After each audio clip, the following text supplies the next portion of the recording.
Nëse mund lidhur me këtë është të bëj një pyetje të vogël, lidhur me këto dy sahihein, domthonë që janë të Sahih Muslimi dhe të Sahih Buhari.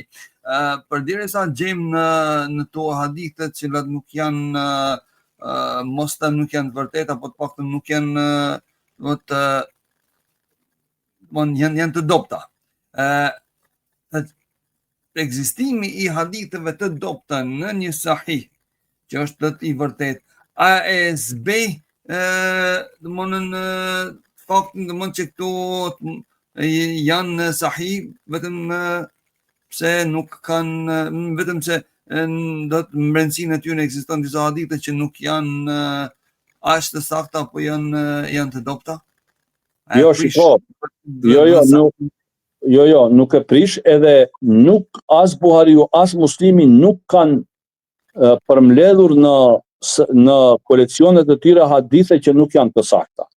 Për shembull, Buhariu ka hadithe të cilat quhen muallaqate, që nuk kanë senet, por ai i ka përmend pa senet ato. Sepse ka pas një dyshim, për shembull, në zinxhirin e transmetuesit dhe nuk ka përmendur senetin. Edhe do të kuptohet se ai nuk e ka përmend senetin atij. Nuk mund të akuzohet dikush se ka fut një hadith të dobët, jo. Por bile kanë thënë dietarët, edhe pse ai nuk ka përmendur senetin për shkak se ka pas një themi kështu një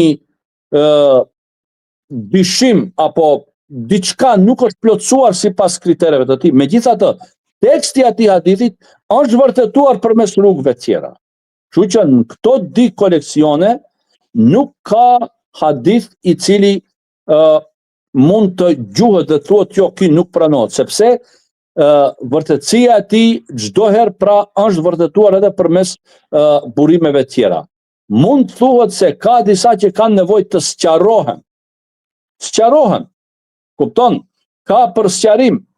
Ka nevojë të shpjegohen, se mund disave të duket interesant ose si kontradiktore në disa raste, por për çdo njërin dietarët kanë përmendur sqarim, kanë përmendur shpjegim me çka ata e kanë bërë të qartë eventualisht diçka diskutabile që ka qenë në këto hadithe.